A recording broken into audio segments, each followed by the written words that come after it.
سيجن ولكن بالخطأ تعود خطيرة لمصلحة اتلتيكو للوراء. كاراسكو طويلة داخل منطقة الجزاء. كاميرو عالطاير ولكن عاد تير شتيجن. حلوة اللقطة الأخيرة ذكية لمصلحة اتلتيكو في آخر 5 مباريات. محاولة من جانب غريزمان النجم رقم 1 غريزمان. الظهير الأيسر فيليب لويز. الهجمة لاتلتيكو داخل منطقة الجزاء بالخطأ لغريزمان وأمتيتي. يا إلهي يا لها من كرة خطيرة لمصلحة اتلتيكو. شوف غريزمان الوحش أمتيتي يتدخل قبل أن تصل كرة لمرمى برشلونة حارس آخر اليوم. أمتيتي الفرنسي يبعد كرة أمام النجم رقم 1 في فرنسا تقريبا حاليا وهو أنتوني. كرة في منتهى الخطورة وقدم بيكي. ضغط عالي من جابي والتدخل. ابعاد الكرة بالخطأ لمصلحة كاراسكو. خطيرة لاتلتيكو. غريزمان يحاول تسديدة قوية. الله يا غريزمان. الله يا تير شتيجن. يا لها من كرة يا لها من قذيفة رائعة. وتير شتيجن ابعاد الكرة استقبلها بشكل جميل. ليو مرة بينية ذكية خطيرة لنيمار. نيمار داخل منطقة الجزاء. نيمار يلعبها لليو قوية وبلاك وسواريز وبلاك والقائم وسواريز فيها خطأ. يا إلهي صابوا القائم وسجلوا هدف الغي. شوفها من نيمار تسديدة ليو بلاك صدها وبعد ذلك سواريز اصطدمت الكرة في القائم. في المرة الثانية عادت لويزيتو اللي سجلها ولكن فيها لمسة يد في قرار الحكم. لاهوز لمسة يد في قرار الحكم على لويزيتو في اللقطة الماضية. صافرة حكم المباراة يلغى هدف أنتوني ماتيو لاهوز الذي سبق لظهيري الجنب في برشلونة في مباراة اليوم. انيستا بالخطأ وتعود مرة أخرى ذكية من جانب غريزمان. جاميرو يحاول تمرير كرة لمصلحة غريزمان وتير شتيجن. الله على كرة على لقطة في منتهى الخطورة والله على تير شتيجن. لمسة ممتازة ذكية من جانب جاميرو وبعد ذلك غريزمان. سواريز 1 على 1. لويزيتو وتسديدة لكن عالية يا سواريز. أولا لمصلحة برشلونة. نيمار هو الآخر أمام هذه الكرة. فرصة للبارسا مع الدقيقة 38 الكل ينتظرها.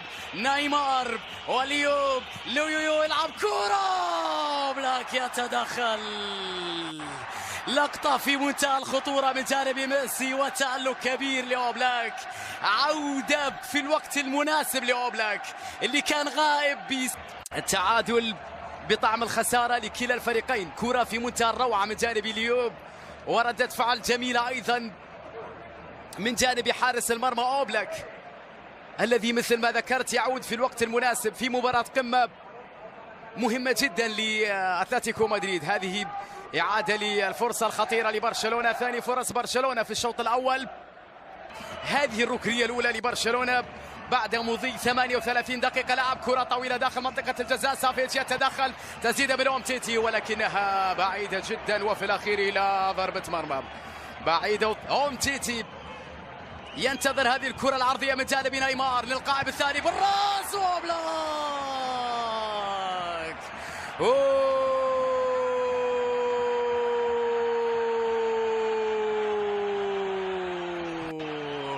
يا لها من كرة يا بيكي. ارتقاء بالراس وبلاك. ردة فعل رائعة لأوبلاك. ضربة راس جميلة من جانب بيكي المتقدم بالراس في مثل هذه الكرات في المرمى يا بيكي. مثل هذه الكرات عند بيكي في المرمى ولكن أيضا وجدت حارس بإمكانية كبيرة. شوط بين الفريقين. صافرة حكم المباراة لاهوز تنهي أحداث الشوط الأول بهذه الوضعية بهذا التعادل.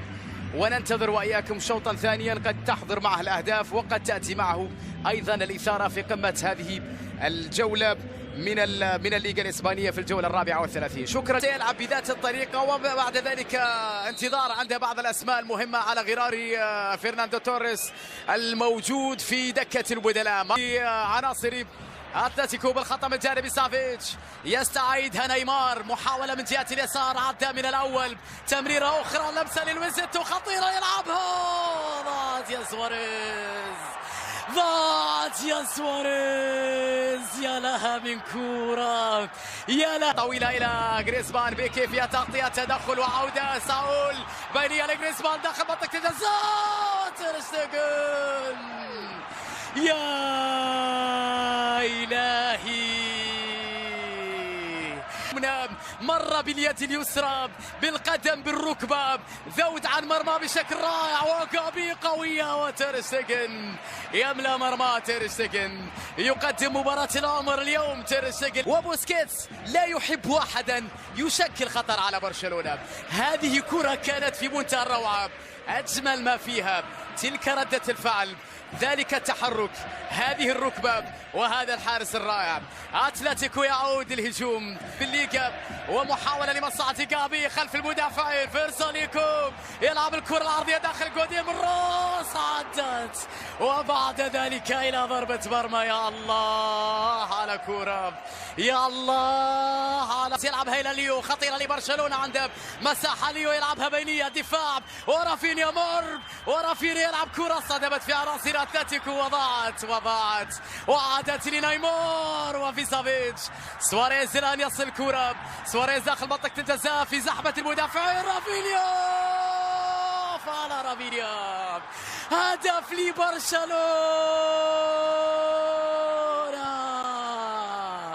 جول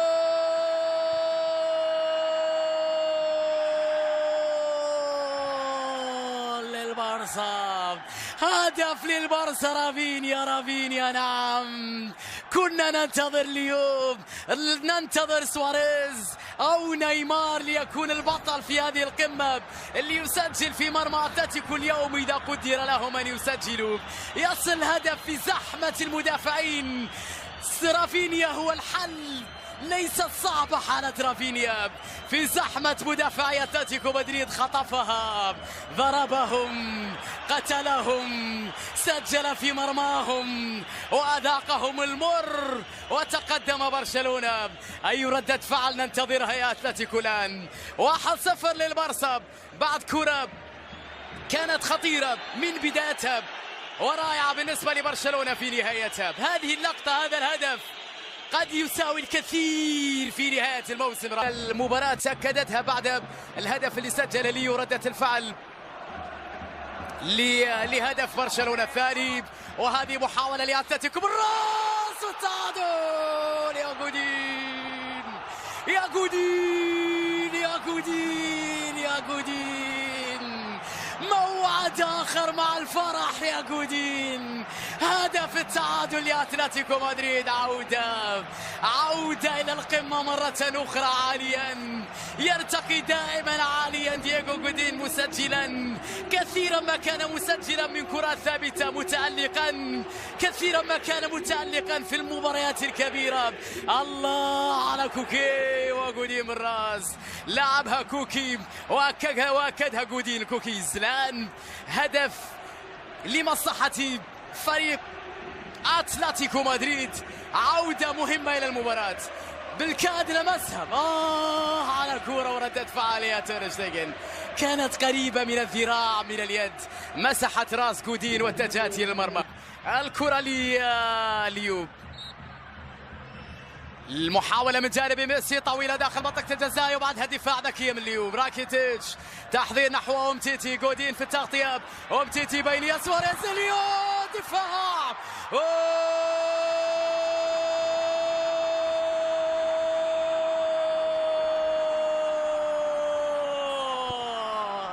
هدف ثاني لبرشلونة، ليو من جديد، ليو ينقذ برشلونة من جديد بعد هفوة في دفاع أتلتيكو مدريد. عندك ليو، لا خوف عليكم، لا خوف عليكم. ليو موجود، شوفوا الكرة اللي كان فيها عفوة من الدفاع، اللمسة من جانب راكيتيتش، نفس وضعية الهدف الأول، تركوه نسوه ونسوا أنه ليو على مرتين. لا خوف عليكم. ميسي يسجل لبرشلونة، ميسي لديكم، لا خوف عليكم. ليو لإنقاذ برشلونة، الأمل الباقي في الكرة الممتعة، الهداف الكبير لمواجهات الفريقين، الهداف في هذه الليغا، المنقذ للبرصا في أصعب الظروف، في العقد الكثيرة.